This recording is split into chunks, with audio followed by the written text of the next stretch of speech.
សួស្តីបងប្អូនទាំងអស់គ្នាសូមស្វាគមន៍មកកាន់ Channel ពិភពអាត់កំបាំង KH ក្នុងវីដេអូទី23របស់យើងថ្ងៃនេះបងប្អូនសាកគិតមើលប្រសិនបើថ្ងៃណាមួយ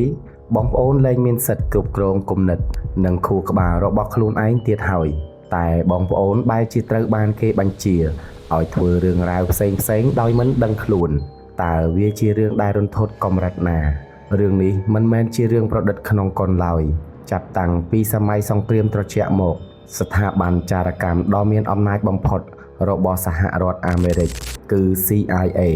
ដែលបានចំណាយលុយរាប់រយលានដុល្លារដើម្បីធ្វើការពិសោធន៍សម្ងាត់លើមនុស្សជាតិគោលបំណងរបស់ពួកគេគឺការស្វែងរកវិធីគ្រប់គ្រងខួរក្បាលនិងការប្រើប្រាស់ថាមពលផ្លូវចិត្តដើម្បីធ្វើជាអាវុធសម្ងាត់ចាប់ពីការប្រើសារធាតុញៀនរហូតដល់ការកែច្នៃសត្វឆ្មាឲ្យទៅជាចារកម្មថ្ងៃនេះយើងនឹងទៅលាតត្រដាងកំពូលអាថ៌កំបាំងទាំង5របស់ CIA ដែលពិភពលោកធ្លាប់បិទបាំងតោះកុំឲ្យខាតពេលយូរទៅទស្សនាវីដេអូទាំងអស់គ្នា1គម្រោង MK Ultra យើងមកចាប់ផ្ដើមជាមួយគម្រោងដែលល្បីនិងរន្ធត់បំផុតគឺ MK Ultra បង្កើតឡើងក្នុងឆ្នាំ1953ក្នុងគោលដៅបង្កើតឃាតករស្វ័យប្រវត្តិដែលមិនចេះឈឺចាប់និងមិនដឹងខុសត្រូវក្នុងគម្រោងនេះពួកគេបានប្រើប្រាស់មនុស្សសាមញ្ញនិស្សិតនិងសូម្បីតែអ្នកទោសដើម្បីធ្វើជាសត្វពិសោធន៍ពួកគេបានប្រើសារធាតុញៀនកម្រិតធ្ងន់ដូចជា LSD ការឆក់ខ្សែភ្លើងនិងការធ្វើទារុណកម្មផ្លូវចិត្តយ៉ាងឃោរឃៅដើម្បីបំបែកបុគ្គលិកលក្ខណៈរបស់មនុស្សឲ្យទៅជាកំទេចបងប្អូនដឹងអត់ជនរងគ្រោះជាច្រើនបានបាត់បង់ស្មារតីជារៀងរហូតហើយខ្លះទៀតបានសម្លាប់ខ្លួនដោយសារតែទ្រាំមិនបាននឹងការសាកល្បងនោះអ្វីដែលរឹតតែឲ្យគួរឲ្យខ្លាចគឺរដ្ឋាភិបាលអាមេរិកបានព្យាយាមបដិសេធរឿងនេះរាប់សិបឆ្នាំរហូតដល់វាត្រូវបានលាតត្រដាងដោយសារព័ត៌មាននៅឆ្នាំ1974 2គម្រោង Stargate ចំណុចទី2នាំយើងទៅដល់រឿងរ៉ាវបែបវិទ្យាសាស្ត្រអច្ឆរិយៈគឺគម្រោង Stargate កាលពីទសវត្សរ៍ឆ្នាំ70 CIA បានជឿថាមនុស្សខ្លះមានថាមពលផ្លូវចិត្តពិសេសដែលអាចមើលឃើញអ្វីៗគ្រប់យ៉ាងពីចម្ងាយទោះបីជានៅម្ខាងទៀតនៃពិភពលោកក៏ដោយបច្ចេកវិទ្យានេះគេហៅថា Remote Viewing ពួកគេបានជួយមនុស្សដែលមានសមត្ថភាពពិសេសមកអង្គុយក្នុងបន្ទប់ងងឹតស្លុបរួចប្រើខួរក្បាលលបមើល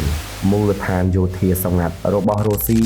និងការលាក់ទុកគ្រាប់បែកនុយក្លេអ៊ែរទោះបីជាស្ដាប់ទៅដូចជាមិនគួរឲ្យជឿប៉ុន្តែ CIA បានបន្តគម្រោងនេះអស់រយៈពេលជាង20ឆ្នាំនិងបានចំណាយលុយជាង20លានដុល្លារតើពួកគេពិតជាបានឃើញអាថ៌កំបាំងរបស់សត្រូវតាមរយៈខួរក្បាលមែនដែរឬទេសំណួរនេះនៅតែជាមន្ទិលសង្ស័យរហូតមកដល់បច្ចុប្បន្ន3គម្រោង Acoustic Kitty បន្តមកដល់លេខ3ដែលជារឿងរ៉ាវប្លែកនិងហួសចិត្តបំផុតក្នុងប្រវត្តិសាស្ត្រចារកម្មក្នុងឆ្នាំ1960 CIA ចង់លុបស្ដាប់ការជជែកគ្នារបស់មេដឹកនាំសហភាពសូវៀតតែពួកគេមិនចង់ឲ្យគេចាប់បានហេតុនេះហើយពួកគេក៏បាននឹកឃើញគំនិតឈួតលីលីមួយគឺការប្រើសត្វឆ្មាជាអ្នកស៊ើបការពួកគេបានធ្វើការវះកាត់ដាក់ឧបករណ៍ស្ដាប់បង្គាប់តូចល្អិតនៅក្នុងខ្លួនឆ្មានិងដាក់អង្តែនតាមកន្ទុយរបស់វាគម្រោងនេះមានឈ្មោះថា Acoustic Kitty ប៉ុន្តែបងប្អូនដឹងអត់នៅថ្ងៃសាកល្បងដំបូងបន្ទាប់ពីគេប្រឡែងសត្វឆ្មាចារកម្មនេះឲ្យដើរទៅជិតស្ថានទូតសូវៀតស្រាប់តែមានឡានតាក់ស៊ីមួយគ្រឿងបើកមកបុកឆ្មានោះស្លាប់ភ្លាមតែម្ដងលុយរាប់លានដុល្លារដែលបានវិនិយោគគឺត្រូវរលាយបាត់ក្នុង1វិនាទីព្រោះតែគ្រោះថ្នាក់ចៃដន្យជាមួយតាក់ស៊ី4គម្រោង Midnight Climax អាថ៌កំបាំងទី4គឺជាផ្នែកមួយនៃ MK Ultra ដែលរឹតតែអសិលធម៌នោះគឺ Midnight Climax CIA បានជួបផ្ទះសម្ងាត់មួយចំនួនក្នុងទីក្រុង San Francisco ដើម្បីប្រើជាកន្លែងពិសោធន៍ពួកគេបានប្រើប្រាស់ស្ត្រីបម្រើការដើម្បីលបួងបរោះឲ្យចូលមកក្នុងផ្ទះរួចលបដាក់សារធាតុញៀនក្នុងភេសជ្ជៈរបស់ពួកគេដោយមិនឲ្យដឹងខ្លួនបន្ទាប់មកភ្នាក់ងារ CIA នឹងឈរមើលប្រតិកម្មរបស់ជនរងគ្រោះតាមរយៈកញ្ចក់មើលឃើញម្ខាងពីបន្ទប់ផ្សេងទៀតការពិសោធន៍នេះគឺដើម្បីមើលថាតើជាតិគីមី អាចធ្វើឲ្យមនុស្សបែកធ្លាយការសម្ងាត់បានដែរឬទេវាគឺជាទង្វើដែលរំលោភសិទ្ធិមនុស្សយ៉ាងធ្ងន់ធ្ងរបំផុតដែលរដ្ឋាភិបាលអាមេរិកធ្លាប់បានធ្វើមកលើប្រជាជនខ្លួនឯង 5. ការបំផ្លាញភស្តុតាងនិងអាថ៌កំបាំងចុងក្រោយនេះហើយគឺជាចំណុចដែលគួរឲ្យសង្ស័យបំផុតក្នុងឆ្នាំ1973នៅពេលដែលរឿងរ៉ាវអាថ៌កំបាំងទាំងនេះចាប់ផ្ដើមបែកធ្លាយដល់សភាអាមេរិកលោក Richard ដែលជានាយក CIA នៅពេលនោះបានបញ្ជាឲ្យដុតបំផ្លាញឯកសារពាក់ព័ន្ធនឹង MK Ultra ទាំងអស់ចោលភ្លាមឯកសាររាប់ម៉ឺនច្បាប់ត្រូវបានខ្លាចជាផេះក្នុងរយៈពេលតែមួយយប់នេះមានន័យថាអ្វីដែលយើងបានដឹងរាល់ថ្ងៃនេះគឺជាចំណែកតូចមួយប៉ុណ្ណោះតើនៅមានការពិសោធន៍រន្ធត់អ្វីខ្លះទៀតដែលត្រូវបានគេកត់ទុកជារៀងរហូតតើបច្ចុប្បន្ន CIA កំពុងតែមានបច្ចេកវិទ្យាគ្រប់គ្រងខួរក្បាលតាមរយៈ Digital ឬ AI ដោយដែលបងប្អូនសង្ស័យមែនដែរឬទេអាថ៌កំបាំងនេះនៅតែជាប្រស្នាដែលពិភពលោកមិនទាន់មានចម្លើយ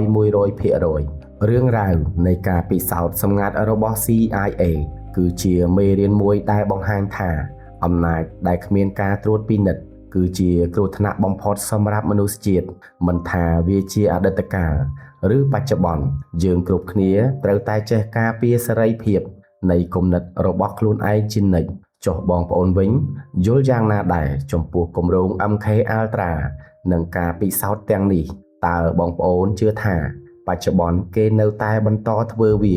ដោយសម្ងាត់ឬអត់កុំភ្លេចបញ្ចេញមតិយោបល់ខាងក្រោមទាំងអស់គ្នាសូមអរគុណសម្រាប់ការតាមដាន Channel ពិភពអាថ៌កំបាំង KH កុំភ្លេចចុច Like និង Subscribe ដើម្បីបន្តដំណើរស្វែងរកការពិតជាមួយខ្ញុំនៅវីដេអូក្រោយៗទៀតសូមអរគុណនិងសូមជម្រាបលា